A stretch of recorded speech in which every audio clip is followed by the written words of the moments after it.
جس چیز کی معاشرے میں کمی ہے، ایک مرحومہ کی مجلس ہے، دو جملے خواتین کے لیے عرض کر دوں۔ آج غیرت کو لوٹا جا رہا ہے، آج حیا کو لوٹا جا رہا ہے۔ ایک مومنہ نے کہا کہ مولانا میں نے خواب دیکھا ہے، امام زین العابدین نے سفارش کی کہ کہو اپنے مولویوں کو، کہو منبر پہ آنے والوں کو کہ حیا پہ مجلسیں پڑھیں، حجاب پہ مجلسیں پڑھیں۔ ہر کسی کی پہچان ہوتی ہے، ہر قوم کا یونیفارم ہوتا ہے۔ سیدہ زینب کی چاہنے والی کا یونیفارم یہ چادر ہے، یہ حجاب ہے، اور امام زمانہ کے چاہنے والے جوانوں کا یونیفارم غیرت ہے۔ وہ بھائی کیسا جس میں غیرت نہیں، وہ شوہر کیسا جس میں غیرت نہیں، جس کی بہن بے حجاب ہو کے جا رہی ہے بھائی کو غیرت نہیں آ رہی۔ اور مولا غیرت مند کی تعریف بتاتے ہیں، وہ غیرت مند ہو ہی نہیں سکتا جو بہن کے سر پہ چادر رکھے اور اپنی نگاہیں عورتوں کے پیچھے۔ کہ یہ سب سے بڑا بے غیرت ہے جو دوسروں کی ماں بہنوں کو تو دیکھنا پسند کرتا ہے پر اندر میں کہتا ہے میری ماں بہن کو کوئی نہ دیکھے۔ کہ مکافات عمل ہوتی ہے، یاد رکھنا تو دیکھے گا کوئی تیری ماں بہن کو بھی دیکھے گا۔ تو اگر یہ سوچ جوان کے اندر ہو نا، اگر میں دیکھ رہا ہوں میری بہن کو کوئی دیکھے گا، واللہ غیرت مند جوان کبھی نگاہ کو نامحرم کی طرف نہیں اٹھائے گا۔ میرے چوتھے امام فرماتے ہیں منبر سے پڑھو، آج حیا پہ حملہ ہو رہا ہے، آج کلچر کو تباہ کیا جا رہا ہے، آج تمہارے گھروں سے چادروں کو چھینا جا رہا ہے ٹی وی کے ذریعے، میڈیا کے ذریعے۔ یہ واقعات کیا ہیں کہ شیعہ لڑکیاں گھروں سے جا رہی ہیں۔ یہ کیوں ہیں؟ کیونکہ ہم توجہ نہیں کر رہے اپنے بچوں کی تربیت کی طرف۔ وہ ماں قیامت میں کیا منہ دکھائے گی جناب سیدہ کو، جس سے بی بی پوچھے گی یہ تو نے تربیت کی تھی۔ خاتون کا کام جاب کرنا نہیں ہے، نوکری کرنا نہیں ہے، صرف پیسے کمانے کے لیے غربت میں رہو لیکن اپنے بچوں کی تربیت کرو۔ 8 گھنٹے 9 گھنٹے تم جاب کرو گی، بچوں کی تربیت کون کرے گا؟ معاشرے میں اگر تربیت کا فرض اللہ نے کسی کو دیا وہ عورت کو دیا۔ مرد کی ذمہ داری تربیت نہیں ہے، عورت کی ذمہ داری تربیت ہے۔ ایک اچھی خاتون اپنے شوہر کی تربیت بھی کرتی ہے۔ ہم سائیکلوجی میں کہتے ہیں عورت کے بچے صرف یہ نہیں ہے جن کو پاس، شوہر بھی ایک بچہ ہے اس کے سامنے، اسے اپنے شوہر کی تربیت کرنی ہے۔ عورت کا صبر زیادہ ہوتا ہے، اس کا تحمل زیادہ ہوتا ہے۔ کربلا میں سیدہ زینب کا نقش، سیدہ زینب کا کردار ہمیں کیا بتا رہا ہے؟ بچوں کو کون سنبھال رہی ہے؟ بی بی زینب۔ سکینہ کو کون سہارا دے رہی ہے؟ بی بی زینب۔ ساری بیویوں کو کون سہارا دے رہی ہے؟ سیدہ زینب۔ حالانکہ امام زین العابدین امام ہے لیکن یہ ڈیوٹی مولا کی نہیں ہے، سیدہ زینب کی ہے، کیونکہ عورت کا حوصلہ ہوتا ہے، اس میں صبر ہوتا ہے۔ پورے سفر میں پردے پہ گریا کیوں ہے؟ چادر پہ گریا کیوں ہے؟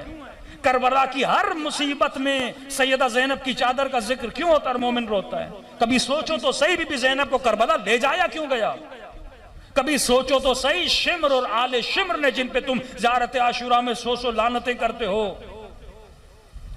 کیا جرم تھا ان کا؟ بیویوں کی چادریں لوٹی نا۔ آج کا شمر بھی تمہاری بیٹیوں کی چادریں لوٹ رہا ہے۔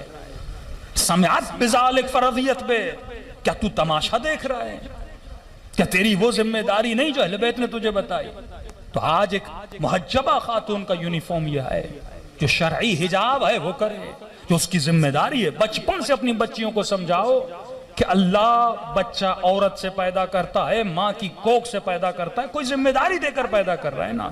اللہ نے ایک سسٹم بنایا، ایک نظام میں ولایت بنایا ہے۔ ولایت کا مطلب علی ولی اللہ نہیں ہے، ولایت ایک پورے سسٹم کا نام ہے۔ جس سسٹم میں بچہ پلتا ہے، پلنے کے بعد جوان ہوتا ہے، جوان ہونے کے بعد اس تربیت میں جب پل کے جوان ہوتا ہے پھر جا کے امام زمانہ کا سپاہی بنتا ہے۔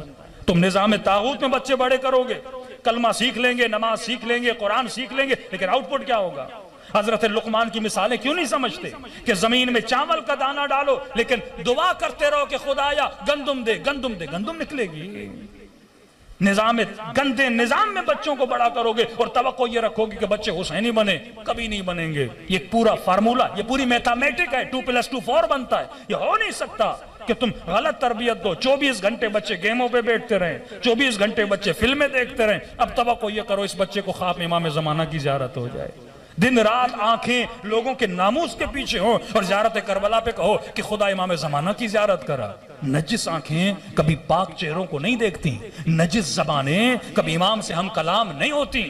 تو آج سب سے زیادہ ضرورت اس بات کی ہے کہ انسان اپنی خواتین کے حجاب کا خیال کرے. واللہ حجاب لوٹا جا رہا ہے. 10 سال کے بعد آپ کا کیا حال ہوگا آپ تصور نہیں کر سکتے. اتنی تیزی سے فحاشی کو بڑھایا جا رہا ہے. پھر اس مجلس کا فائدہ کیا ہے جس میں آنے والا جو ممبر پہ بیٹھ رہا ہے اسی میں شرم و حیا نہیں ہے. جو مجلس میں آتے ہوئے دیکھ رہا ہے کہ خواتین کے سروں پہ چادر نہیں ہے اور اسے فرصت نہیں ہے واہ واہ کرانے سے. شرعی فرض ہے اگر تو آنکھوں سے دیکھے ایک شیعہ خاتون سر پہ چادر نہیں رکھ رہی تو جا کے ممبر سے بول.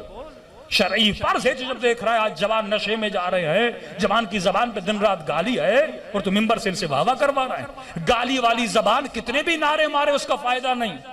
بد حجاب خاتون جتنا بھی سر پہ ماتم کرے اس کا فائدہ نہیں. یہ ممکن نہیں ہے. انما یتقبل اللہ من المتقین, قرآن کی آیت ہے. خدا عمل متقی فرد کا قبول کرتا ہے, کسی فاسق کا عمل قبول نہیں کرتا, کسی گنہگار کا عمل قبول نہیں کرتا. تو پہلے اپنے وجود کو پاک کر, وجود کی زمین کو پاک کر, پھر اس میں محبت علی کا دانہ ڈال, پھر دیکھیے میثم تمار کیسے بنتا ہے. آئے نراکی کی بیٹی عفیفہ خاتون شادی شدہ تھی, شوہر حج کر کے آیا, اب مستطیع تھی یعنی ان پہ حج واجب ہو چکا تھا, ان کا نام نکلا حج کے لیے. اب حج پہ کیسے جائیں, شوہر حج کر کے آیا, صرف انہی کا نام نکلا, ان کو اکیلا حج پہ جانا تھا. تو اپنے والد کو کہا کہ بابا میں کیسے جاؤں. غیرت مند بھائی اور شوہر کبھی اپنی عورتوں کو سفر پہ اکیلا نہیں بھیجتے.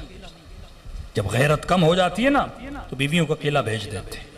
وہ سفر زیارت ہی کیوں نہ ہو, اپنا بندہ ساتھ ہونا چاہیے یا چند عورتوں کے ساتھ جائے. تو انہوں نے جو عورتیں جا رہی تھیں 8-10 عورتیں ایک قافلے میں وہ پیدا کی, کہ بیٹی یہ ساری جاننے والی ہیں. ایک دو آیت اللہ اور کی بیٹیاں تھیں, ساتھ گئے. اب یہ خاتون اپنے باپ کو جب واپس آئیں تو انہوں نے واقعہ سنایا کہ بابا جب طواف کعبہ ہو رہا تھا, اب ایک پوری زندگی وہ خاتون جس نے نامحرم سے زیادہ باتیں نہیں کی, جو بازاروں میں زیادہ نہیں گئی, جو مردوں کے محفل میں نہیں بیٹھی, یہ حجب ختم ہو جاتا ہے. ایک خاتون نامحرم سے بات کرتی ہے گھبراہٹ, لیکن ایک میں اتنا کانفیڈنٹ 10 نامحرموں سے بات, اس میں کوئی فرق نہیں پڑتا. اب کہتی ہے حج کا موسم, شیعوں کا احرام اور اہل سنت کا آپ کو پتا ہے, آدمی تو سمجھے آدھا اس کا جسم نظر آ رہا ہوتا ہے. اب حج واجب, طواف واجب. کہتی ہے جیسے طواف کرنے جاتی, حج کا رش آپ کو پتا ہے کیا ہوتا ہے, اتنا رش مردوں کا, یہاں سے کندھا لگ رہا ہے وہاں سے کندھا لگ رہا ہے. اب کہتی ہے بابا میں حیا والی عفت والی زندگی میں کبھی نکلی نہیں, سامنے حج طواف بھی واجب, کروں کیا کروں. ایک طرف حیا عفت, دوسری طرف واجب طواف. کہتی میں کونے میں کھڑی ہو کر کانپنے لگی. اس کے والد نے اس کو ذکر دیا تھا کہ بیٹی جب پریشان ہو جاؤ ایک ذکر کرو. اللہ کے 2 نام تھے وہ دہرانے, یا حافظ یا حفیظ, یا حافظ یا حفیظ. کہتی ہے میں ذکر کرنے لگی, خدایا کروں تو کیا کروں. ایک طرف تو نے حیا کا درس دیا, عفت کا درس دیا, دوسری طرف طواف بھی واجب ہے, مردوں کے کاندھے لگ رہے ہیں, مجھے عادت نہیں مردوں کی محفل میں جانے کی. کہتی جہاں کھڑی تھی اچانک میرے کانوں میں ایک آواز آئی کہ جسے امام زمانہ کے ساتھ طواف کرنا ہے وہ جلدی آ جائے. کہتے کانوں سے بس آواز ٹکرائی, اور جیسے آواز ٹکرائی میری نگاہ 5-6 لوگوں پہ پڑی. وجود امام کو دیکھ رہی تھی. ایک بوڑھا تھا, بڑا نورانی چہرے والا, بڑی داڑھی والا. اس نے مجھے اشارہ کیا کہ مولا کے پیچھے کھڑی ہو جاؤ. کہتا اتنی رش میں وہ 5 لوگ تھے, ان کے اطراف میں کوئی نہیں تھا, ایک حصار تھا گویا. میں مولا کے پیچھے کھڑی رہی, میں نے 7 طواف امام کے پیچھے کیا. طواف کرنے کے بعد پھر کہہ رہی مجھے پتہ نہیں لگا, اور مجھے یہ یاد بھی نہیں کہ میں نے 7 طواف میں ذکر کون سا کیا, کیونکہ وہ دہشت, وہ ابوہت جو امام زمانہ کی میرے وجود پہ تاری. کہتے مجھے یاد نہیں میں نے ذکر کیا کیا, کہ میں نے صلوات پڑھی, میں نے تکبیر پڑھی, میں نے ذکر لبیک اللہم لبیک, کیا میں نے کہا مجھے کچھ یاد نہیں. بس میں امام زمانہ کے عشق میں گویا محبوط ہو چکی تھی, مجھے سمجھ نہیں آ رہی تھی. پھر جا کے میں وہیں جا کے کھڑی ہو گئی جہاں پہ پہلے کھڑی تھی, یہاں تک کہ وہ میری آنکھوں سے اوجھل ہو گئے. چہرہ میں نے امام کا نہیں دیکھا, آواز میں نے سنی. تو من یتق اللہ یجعل لہ مخرجا ویرزقہ من حیث لا یحتسب ومن یتوکل علی اللہ فہو حسبہ. جب تو اللہ پہ توکل و تقوی کرتا ہے، اللہ کہتا ہے پھر میرا وعدہ ہے، میں راستہ وہاں سے بناتا ہوں جہاں سے تو نے سوچا بھی نہیں ہے. جب رزق کی ذمہ داری میری ہے، تو حیا کر، تو عفیف بن، پھر دیکھ خدا تیرے لیے کیا کرتا ہے، وہ خود راستے بناتا ہے. تو عزیز و توکل کی کمی ہے.